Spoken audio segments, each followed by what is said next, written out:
Jerry has been a great presence, and I can really say with a lot of affection, an important presence also for my intellectual life. His contribution to the Department of Humanities has been immense, a department that he originally also helped to create in the first in the first place, and I wonder if Jerry's cultural work has not been in some way kind of a Gramscian act of optimism of the will.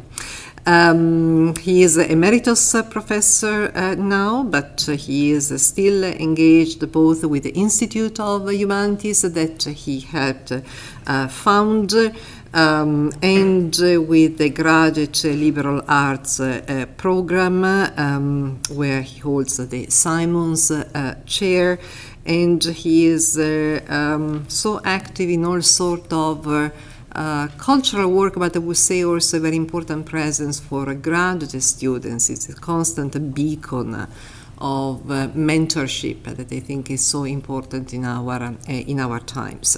So I will not say anything more, and I would like to invite Jerry to the podium to respond to Peter.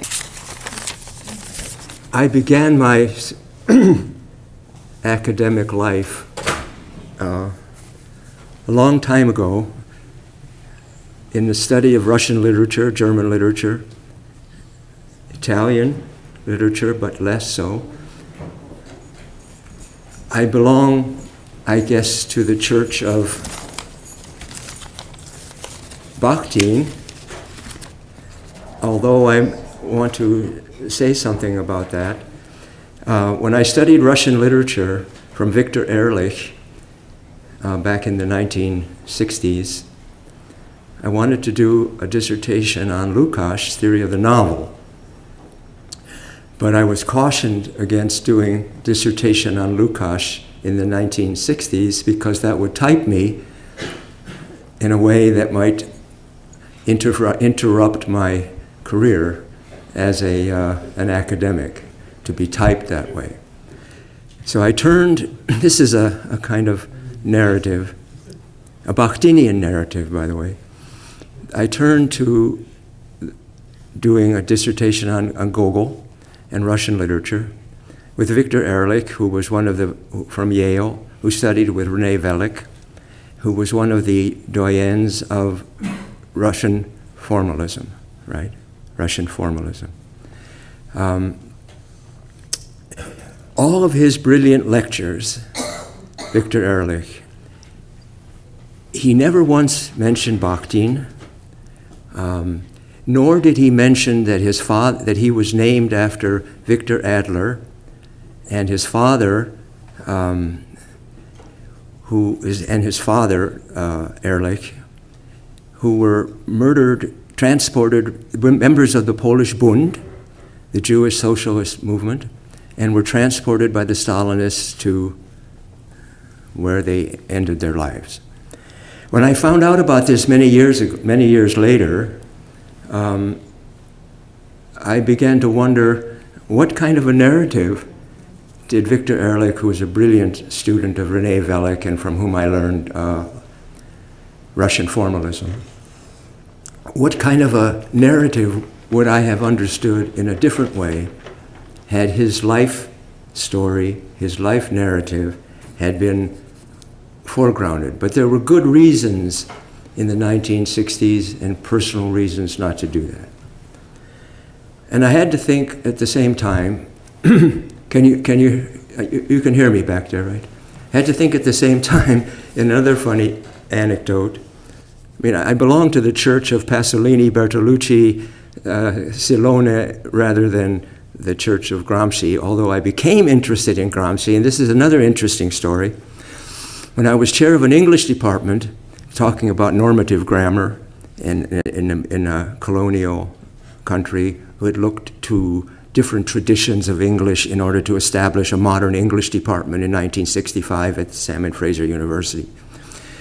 When I became a chairman of that, in the 80s of that department, there was a literacy revolt revolution going on in trying to establish the normative way in which you measure literacy in students entering into the university. Well, I used to think you could measure literacy by counting the number of bathrooms in someone's house. That if they had more than one bathroom, it means they owned more property. The chances of further education, higher education, might be greater. I'm being facetious. But what I'm not being facetious about is reading this wonderful paper that you just heard a version of. It's very deeper, footnoted in its form. That it brought me back to thinking about the relationship of Gramsci to Bakhtin. And over the years, I gave papers at many Bakhtin conferences and wrote about Bakhtin in different ways. But it was only when the literacy revolution that Peter refers to, what I call the literacy normative revolution, that I began to look at Gramsci and began to realize the importance of Gramsci at that time. Right. So that's a comment to the importance of your paper. Another way of thinking about the relationship of Bakhtin is through oral and written texts. The Russian tradition in literature, whether it's vernacular, ornate, baroque, or surreal, or compilation of, or a compilational model of literary text. I'm a literary person, not a political philosopher, but I'm pretending as an organic intellectual that I know something about political philosophy. That I'm reminded of Tolstoy, who was asked notoriously, what did you mean when you wrote Anna Karenina? What did you mean to say when you wrote Anna Karenina? As people were laughing. He said, well, what you should do is read it orally from beginning to end. That's what I meant to say. And that brings me back to my point, that it's the nexus between oral and literate, written, textual, canonical, and in Bakhtin's sense, what I refer to in some prepared comments, the notion of an iconic language, the notion of an image of language, in Russian obrats. That is to say, language carries with it its own history, its own past, and its own unpast, and its past of forgetting the past and forgetting the present. So for the Russians, the sense of contemporaneity and non-contemporaneity of language was a very important aspect of the literary tradition. It goes back to the Middle Ages, it goes back, and then modernized in a sense by Pushkin. So let me turn to some prepared comments with these little anecdotes.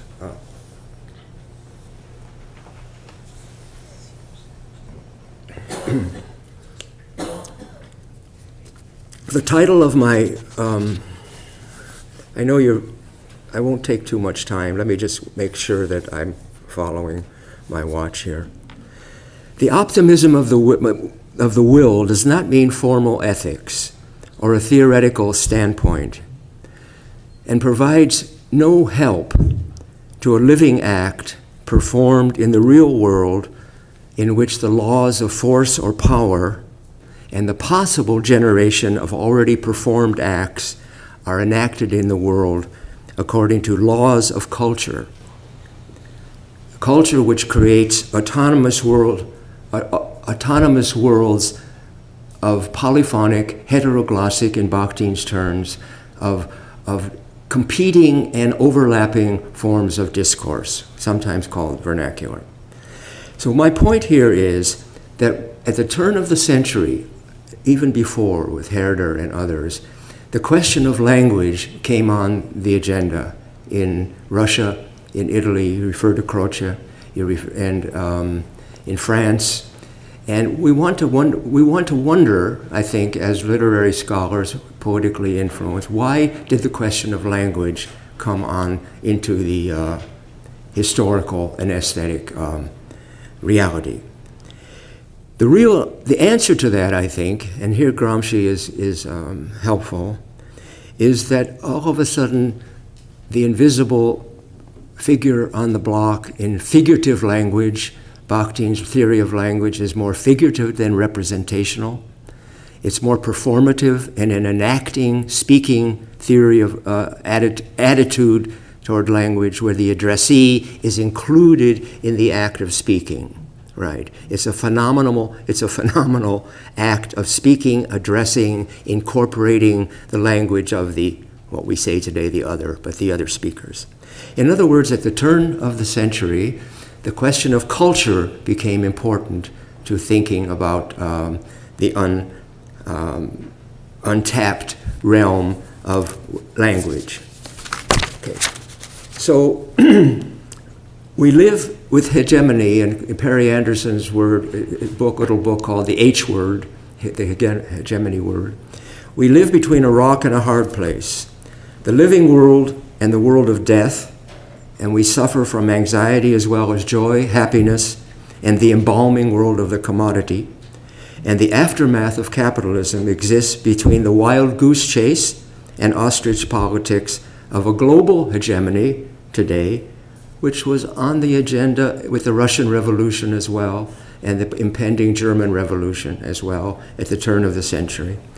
But today we're facing the resistances of peoples, their wanderings, as well as the pushback of the necrologists who want the world to remain as it is now, or as they believe it is now. You're a monster, you're a little monster. If we believe, however, that hegemonic violence is inevitable, then we have to renounce or abjure a democratic world in which we are a product of human institutions that are historical and are the products, as Walter Benjamin put it, of two kinds of will. Radical Kantian, two kinds of will. The technological will of the autonomy of the person and the will to self-creation that have evolved in time, that have been suppressed and violently altered by domination and have led to the traumas that generations have undergone. While compulsory acquisitiveness is characteristic of survival needs under capitalism, individual psychology, we know, cannot withstand human destructiveness that accompanies suffering and deprivation. The hegemony of plastic man and woman believes that the omnipotence of thought, that everyone will act the way I believe they should, and that we live in a world of necessary evils, gives us the right to believe that a thought imagined is as good as a thought enacted. In other words, the hegemony of culture introduces what Adorno called power, following Kierkegaard and somewhat Nietzsche, whose Nietzsche's use of language and work on language is worth thinking about. The power-protected inwardness of inwardly absorbing language and allowing the rules and the domination to have their way with us. So relativism tells us that there's no distinction between normative attitudes, grammar, which produce death and denial, and the character structure that comes along with it when it is translated into ideology as reality and reality as ideology, which is my perhaps handy definition of what hegemony is. Reality as ideology, ideology as reality. From hegemony, however, to the homology, this is a very important point made by Alfred Sohn Rettel in his work on language, economy, and the thought forms of exchange. The thought forms of exchange leads to surplus value that leads to places that intersect with what I can say especially about the Russians and their discovery of linguistic alienation, and in Bakhtin, and the discovery that the speaking subject needs to be historicized. The speaking subject needs to be historicized in terms of the literature created by the tradition of the past and the unpast. The speaking subject, which is, after all, Bakhtin's concern, this is a gloss on what Peter was talking about. lives in the world of alienated cultural domination, but the transcendental subject of the speaking subject owes itself to the structure of the commodity. The exchange and the money economy, the connection between commodity form and transcendental forms of exchange of the commodity for labor value lead to the impasses in both, I think, Bakhtin and Gramsci. Where does one introduce the notion of the transcendental ethical subject who is given the speech and understanding that requires that speaking subject to understand his or her own experience of himself, herself, as a speaking subject? The historicizing of the speaking subject is, I think, the project of Gramsci, and it was the project of Bakhtin. At this time, the work of Roman Jakobson, with his morphology, it was introduced into linguistic and language studies. Morphology is the verbal sound, the phonemes, the way in which the speaking subject speaks, not only internalizes its words to itself, but forms words and syntax and grammar and metaphor and contiguity and correspondences and affinities, not just on the basis of the meanings of those words, but on the basis of the actual formation of those words in a song form. Language for the Russians was song. You memorized Pushkin. You speak Pushkin, Akhmatova, Tsvetaeva, Shklovsky. These were the formative poetic figures around the Russian formalist movement that tried to find a way to introduce Russian formalism and the dialectics of language and speaking with a Marxist turn. Okay, so what are we talking about here as a gloss on? We're talking about the domains of literacy, social context, which embodies social power and the unknown. Written forms, then, have a life of their own because they are metaphorical and combine discourses and genres, which transcend the speaking subject, but which the speaking subject cannot get along without these forms and genres and discourses, right? It's not a grammar. It's not a grammar only. So what we're talking about then with Gramsci and also Bakhtin about the effect of the forms of consent in the way life narratives are constructed. Life narratives are constructed. While literature represents and appropriates possible meanings and makes these into intelligible whole experiences, the subject who is speaking and using these experiences in everyday life, may be using them and thinking about them in unconscious or unreflective ways. In other words, even if you look deeply into Wittgenstein, who argues that which cannot be spoken cannot be thought, but more deeply into Wittgenstein, you will see that he's not talking about a representative theory of language. He's talking about a phenomenological formative theory of language, which is a figurative theory of language. Coercive, but however, for Gramsci and for Bakhtin, coercive behaviors, magical systems, centralizing and marginalizing forces in mass societies cause us to realize, create the situation in which we realize that culture is not a natural process. Culture is a formative, creative, inventive process. And language then is a function of culture. Does not exist outside of culture.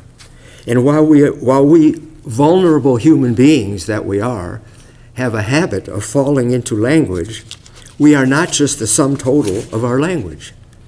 We take up a position, Gramsci, take up a position that is in part based on our past experiences and in part based on the consciousness of what we have of our thought processes. In other words, following Gramsci, it's not only a position of hegemonic attrition, but it's a position of risk-taking and strategy in language.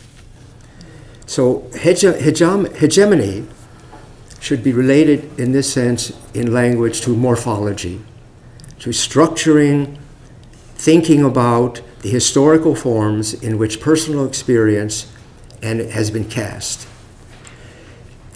The history, Bakhtin points out, for example, and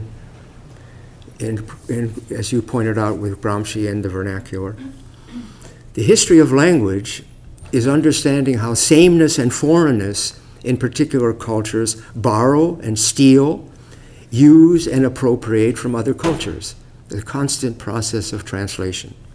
The domains of literacy are in social contexts, which embody social power and control over the unknown. Written forms, then, for Bakhtin, have a life of their own because they are metaphorical, combined discourses, and genres. While literature represents and appropriates possible meanings and makes these into intelligible whole experiences, the subject who is speaking, the speaking subject,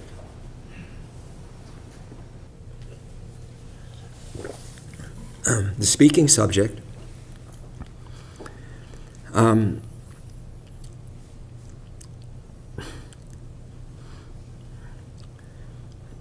the speaking subject falls into language not only as one is dictated to or as one wishes, but as one has used the language in one's own experience. So in other words, what I'm saying is, at the turn of the century, the language grammarians had to deal with language as an expressive act, that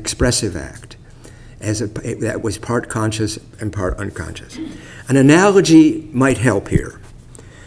We can know much about the material conditions of a painting in Lascaux, the Lascaux caves. But all of our knowledge, our materialist knowledge about the pigment, the tools, and the location cannot recover the original motivation to paint the animal, nor can we reconstruct the painting based on what we know about the tools, might help, used, or the footprints in the clay, or the bones in the uterine labyrinth of the cave, which is a performative place where the paintings took place. That is why the conflict between the oral and written and performative is so important, and maybe this conflict cannot be resolved as the oral and literate polarities in culture, because we cannot reconstruct the original moment of the inception of the creative act. It's a very important point for Bakhtin. We cannot, psychoanalysis knows this well, that we cannot reconstruct the original moment in which speaking, the symbolic act, the relationship of voice to others and the listening to other voice can be actually represented or reconstructed. We know this. The problem becomes acute.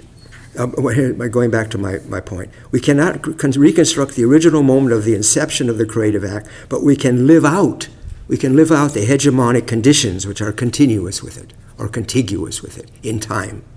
The problem becomes acute when class societies deteriorate and are subject to forces over which they have no control. At times like this, a certain class of intellectuals emerge who live on both sides of the oral literate divide and who are adept, skilled at moving between both oral and literate cultures. We are skilled in living in the vernacular, living in the academic discourse, and when it comes to addressing a crowd, addressing people in a political context, we have to come back to a normative language or a normative political language, right? When Bakhtin developed his ideas, I'm going to end here, okay?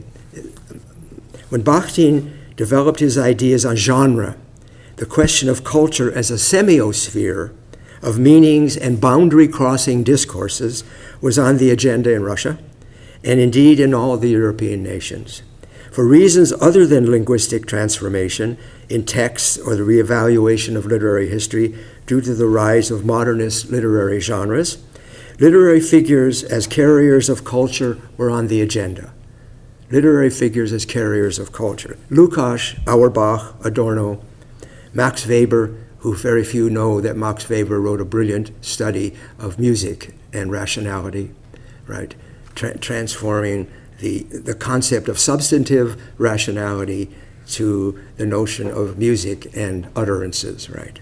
And the shift to how we accommodate culture to language, no longer as the work and trade of everyday life, but the delivery systems in which language becomes a surplus owned and delivered by technical reproduction. The written word and the propagating word, these are Bakhtin's terms, are on the agenda. The Holy Grail seemed to be to discover the origin of language in symbolic behavior, right? The origin of language as both a conscious and unconscious activity. And this gave us the opportunity for Bakhtin, for example, where the problem of genre was more complex because he introduces the ethical dimension into history of genres, namely that every act of dialogue between social individuals was not merely or merely an interaction of texts, but was the self-creation of ethically aware individuals whose utterances were mimetic homologies of social movements in the making. They were part of social movements whether they realized it or not. Coming to terms with their historical agency meant for both for Bakhtin and for Gramsci to realize that language, insofar as it animated another human being's capacity to understand or react and take action against the authoritativeness of language, itself stimulated the forms of censorship, punitive intimidation, and the like. Language was itself part of this monstrosity. It provoked the intimidation of the authority, but it also gave the means to subvert it. And how does it subvert it? Well, by the means of language, through irony, contiguity, sense of time, farce. And this, in Bakhtin, of course, goes back to the origins of irony and farce and Menippean satire in the Renaissance with his book on Rabelais. I'm skipping to the end of my comments.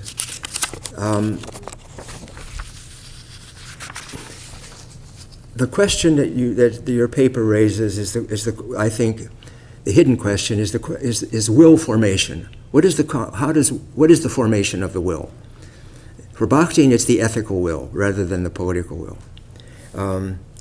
But at the same time, the building of consensus, arresting the individual in such a way you stop the individual in its tracks, and the individual is arrested in order to realize that the language you're speaking is not your own language. It's borrowed language. It's language that comes from some other source.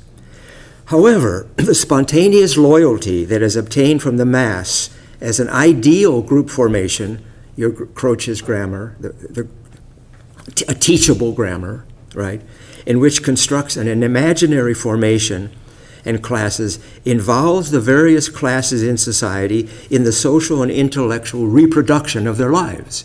That's what we do. We reproduce our lives with language. However, going back to Bakhtin's Rabelais and his world, can masses, contemporary masses, modern masses, be distinguished from mobs, crowds, groups, classes, movements? Can they be distinguished from flocks, hordes, forces, herds, gaggles, bevies, squadrons, schools, fish, armies, cadres, phalanxes? What gives the language the possibility of being particular and universal at the same time, right? Universal at the same time. The masses, for Bakhtin, want and enjoy those forms of culture that mirror their self-image, which is why religion often holds groups in magical spells, or your monster Trump figure, right? Yeah. Your monster Trump, who holds, as a thaumaturge, with his language, which is empty of content, holds groups in magical thrall to his monstrosity, right? So here I'm going to end with this one. In such situations where an ideal language is no longer teachable, but where literary languages are teachable, the problem becomes where do we find cultural authority? Where cultural authority becomes a problem in such societies. Literacy and the skills of interpretation, reading, and writing are necessary adjuncts to advancement and achievement of cultural authority. That's what education is all about, achieving cultural authority. Intellectual leadership and authority, Gramsci, however, arises out of these conditions when cultural authority loses its institutional identity, and intellectuals, and here I'm getting back to how I started, the organic intellectual, and the speaking, breathing, teaching, writing intellectual loses his or her identity as part of an institution. No longer part of an intelligentsia class, one searches for a place to assert one's power within and over the domination of institutions. Here arise new classes of technocrats, bureaucrats, teachers, mediators, and those who operate within and against the public sphere. Okay, what this produces is an organic intellectual, I think, who belongs, not universally, to its own language, to the nomadic, using Gramsci and Bakhtin together, to a monadic surface of language in which the institution itself is helpless. Institution itself is helpless in informing what the institution is for. So here's where I end with Gramsci. The state can go far beyond the corporate interests of representing the people, universities, or the masses by making alliances and therefore compromises with a variety of diverse, progressive, and critical forces, sometimes called artificial negativity, because these critical forces are useful to the state. These critical forces are useful to the state, and I think that's in Gramsci. This creates a new kind of inner legal and administrative power within the social order, the bureaucracy, which becomes a power within the state and within institution. The bureaucracy in Gramsci forms an enclave within the domain of politics. It is the arm of instrumental or positive law that transcends the institutions of civil society. After all, hegemony looks toward civil society, the relationship of civil society to social movements. It is the arm of instrumental or positive law that transcends the institutions of civil society, which itself is dependent upon legal and constitutional safeguards and constraints. In other words, in Gramsci, the bourgeoisie is capable of an infinite means of reformation of its own reflection. It is the literate classes that can reform the modes of production by creating technologies for producing systems of consent and will formation, therefore the internet, right?